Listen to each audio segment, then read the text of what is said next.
Assalamualaikum warahmatullahi wabarakatuh. Hamdan wa syukran lillah, nahmaduhu wa nasta'inuhu wa nastaghfiruh, wa na'udzu billahi min syururi anfusina wa min sayyiati a'malina, may yahdihillahu fala mudhillalah wa may yudlilhu fala hadiyalah.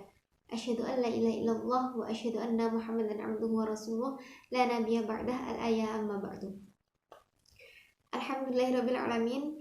Pada kesempatan kali ini kami dari kelompok 6 akan membahas tentang makalah kami dengan judul Peran Guru dalam Pengembangan Kurikulum.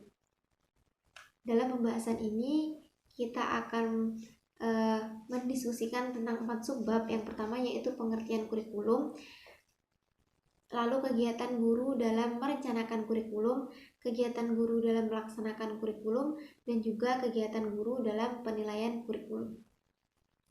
Langsung saja pada pembahasan yang pertama yaitu pengertian kurikulum. Seperti yang kita ketahui bersama bahwasannya dalam setiap praktek pembelajaran terdapat komponen-komponen pembelajaran yaitu berupa metode, bahan ajar, penilaian, dan juga tujuan. Seluruh komponen tersebut tergabung atau tersusun rapi dalam suatu kurikulum. Kurikulum ini mengalami perkembangan dari waktu ke waktu, dari masa ke masa, mengikuti dengan perubahan masyarakat dan juga perkembangan teknologi yang ada.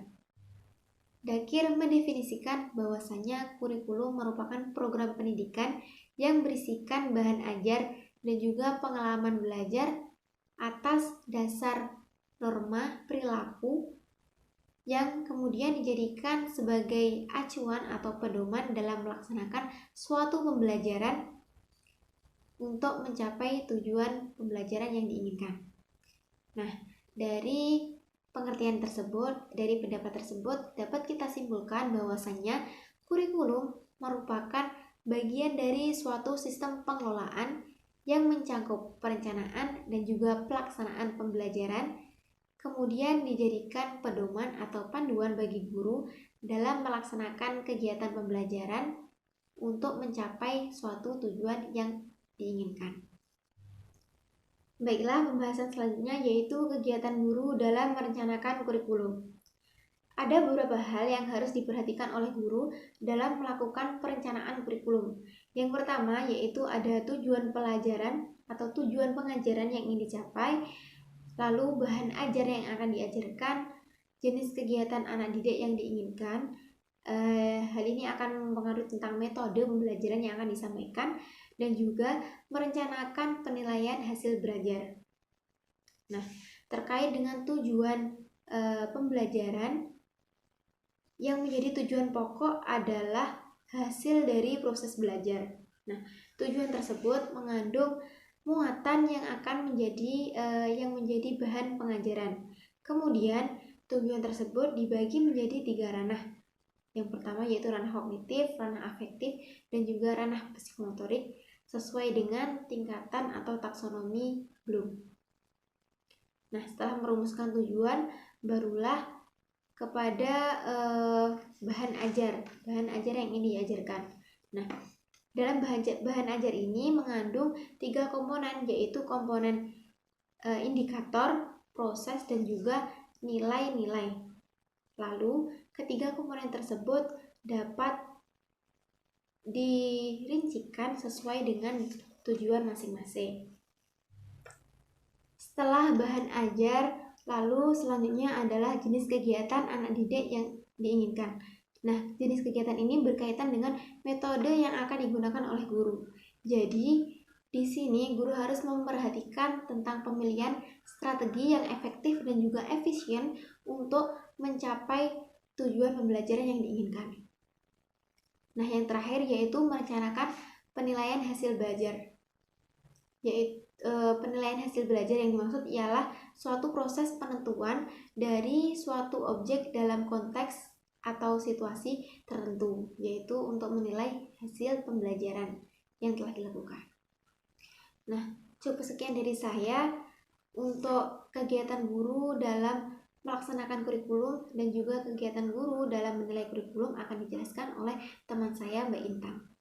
Baiklah, selanjutnya kita akan langsung kepada bab 3, yaitu kegiatan guru dalam melaksanakan kurikulum. Nah, guru ini merupakan ujung tombak dari kurikulum nih. Jika terdapat pembelajaran, guru ini harus memiliki kemampuan misalkan seperti kemampuan pendekatan saintifik, pembelajaran berbasis kompetensi, kontekstual, dan juga pemecahan masalah. Nah, di melaksanakan kurikulum yang dimaksud ini adalah kurikulum K13. Nah, kenapa K13?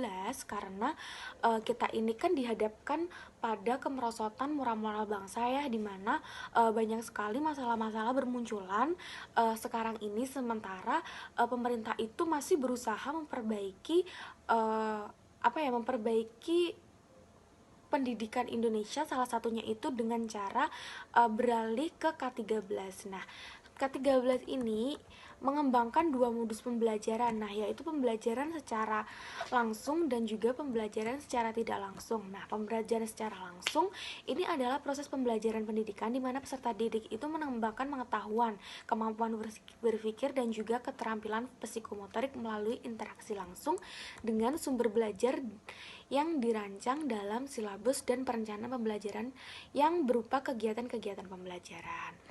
Nah, proses pembelajaran langsung ini menghasilkan keterampilan langsung. Nah, sementara pembelajaran tidak langsung yang berkenaan dengan pengembangan nilai dan sikap berbeda nih dengan tentang yang nilai-nilai yang di awal. Nah, misalkan pengembangan sikap itu proses pengembangan moral dan perilaku yang dilakukan oleh seluruh mata pelajarannya dalam setiap kegiatan yang terjadi di kelas atau sekolah. Nah, kemudian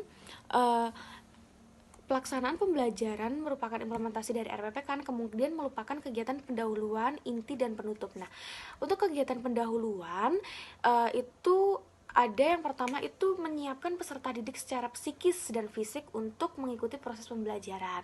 Nah, kedua itu memberikan motivasi belajar siswa secara kontekstual, sesuatu manfaat dan aplikasi materi dalam kehidupan sehari-hari.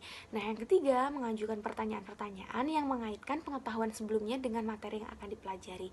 Kemudian poin yang selanjutnya yaitu menjelaskan adanya tujuan pembelajaran nih atau kompetensi dasar yang akan dicapai oleh peserta didik. Dan yang terakhir itu menyampaikan cakupan materi dan penjelasan uraian kegiatan sesuai dengan silabus. Kemudian ada kegiatan inti. Nah, kegiatan inti ini menggunakan model pembelajaran, metode pembelajaran, media pembelajaran, dan sumber yang disesuaikan dengan karakteristik dari peserta didik dan mata pembelajaran. Nah, pemilihan pendekatan ini bisa dengan pendekatan tematik terpadu, saintifik, inquiry, penyingkapan, atau pembelajaran yang menghasilkan karya yang berbasis pemecahan masalah sesuai dengan karakteristik kompetensi dan jenjang pendidikan. Maka yang dikembangkan dalam kegiatan ini diantaranya itu ada sikap, pengetahuan, dan juga keterampilan. Nah, kemudian yang terakhir di kegiatan penutup, dalam kegiatan penutup ini guru bersama dengan peserta didik itu membuat rangkuman atau simpulan dari pembelajaran yang telah dilakukan. Nah, secara konsisten dan terprogram untuk memberikan umpan balik terhadap proses dan hasil pembelajaran, remedi, misalkan ada remedia, program pengayaan, layanan konseling, atau memberikan tugas baik tugas individu maupun kelompok sesuai dengan hasil belajar dari peserta didiknya gitu ya. Nah, kemudian yang bab keempat itu ada kegiatan guru dalam menilai kurikulum. Nah, untuk menilai kurikulum ini, guru itu melakukan penilaian untuk mengetahui kelebihan dan juga kelemahan kurikulum yang digunakan sehingga diharapkan dapat ditindaklanjuti untuk menuju perbaikan di masa yang akan datang. Nah, penilaian kurikulum ini bukan salah satu pekerjaan yang mudah ya ternyata, karena hal ini didasarkan pada banyak aspek yang harus dinilai dan banyaknya pihak yang terkait dalam penilaian. Nah, kemudian penilaian itu apa sih? Nah, penilaian itu merupakan serangkaian kegiatan untuk memperoleh atau menganalisis dan menafsirkan data tentang proses dan hasil belajar peserta didik yang dilakukan secara sistematis dan juga berkesinambungan sehingga menjadi informasi yang bermakna dalam pengambilan keputusan untuk mendapatkan data-data yang lengkap dan menyeluruh tentang penilaian dari kurikulum yang sudah dilakukan. Nah, kemudian